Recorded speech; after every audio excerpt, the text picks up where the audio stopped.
3 Roman legions, 17, 18, and 19, march through the dense, dripping forests of Germania. Their armor clinks beneath gray skies heavy with rain.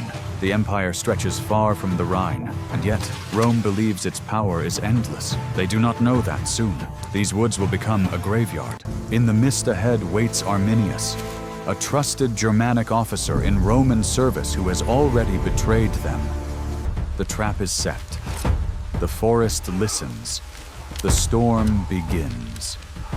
The Roman column moves along a narrow forest trail 12 miles long, winding through the Teutoburg Forest. Mud clings to their boots. Wagons sink into the ruts. The men are exhausted after days of rain and poor rations. At their head rides Publius Quintilius Verus, the Roman governor of Germania. He trusts Arminius, believing the young chieftain's warning of a local uprising.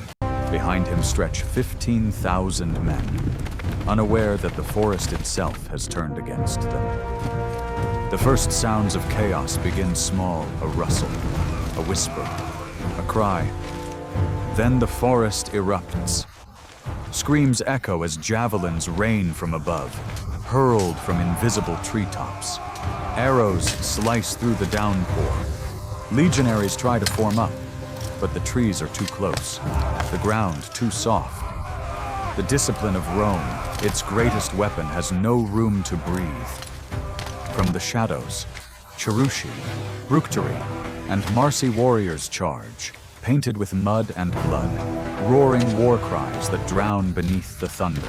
The Romans raise shields, forming fragments of a testudo, but the slope collapses beneath them. Armor becomes an anchor. Horses panic. The forest becomes a cage.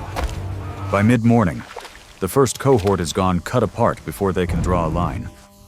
Verus orders the column to pull back toward open ground, but there is none.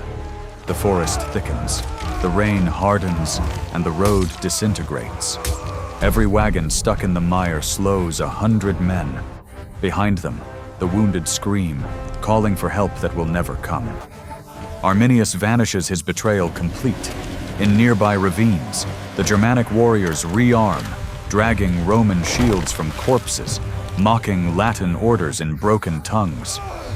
The thunder above mixes with the clash of iron below. Lightning flashes over a sea of spears. Verus shouts to hold the line, to wait out the storm. But the storm does not pass. It is only beginning. By evening, the legions are fragmented 3 separate pockets, now fighting for survival. The forest swallows them whole, each group cut off by fallen trees and ambushes.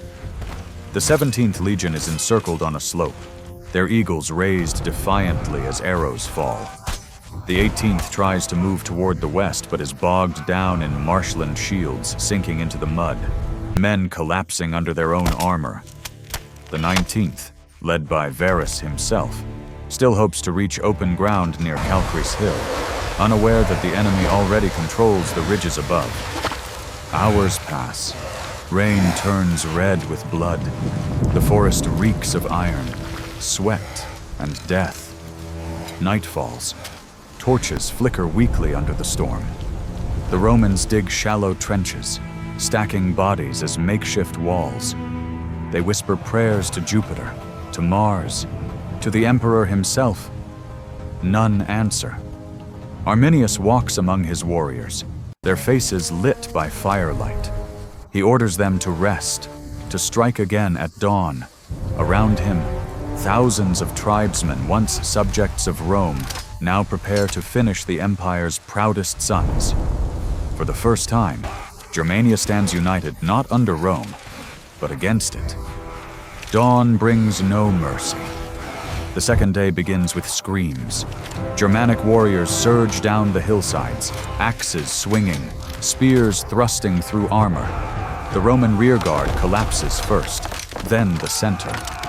Verus sees his eagle symbols of Rome's eternal might fall into the mud. He knows the truth: there will be no reinforcements, no escape. Surrounded and mortally wounded, Verus falls on his sword. The last command of Rome in Germania dies with him. By the third day, silence returns to the forest. where once marched 15,000 Roman soldiers, only a handful of survivors remain ragged, terrified, lost. The rest are left to rot beneath the trees. The rain does not stop. It never will. For centuries, the Roman Empire never recovered its lost eagles. Emperor Augustus, upon hearing the news, tore his robes and cried Quintili ver, Legiones redi veris, give me back my legions. The Teutoburg Forest became a legend, a wound in Rome's pride, and a turning point in history. From that day, the Rhine became the empire's final border. Beyond it lay only the whisper of the forest, and the ghosts of those who marched too far. If you felt the echo of history tonight, subscribe to the channel.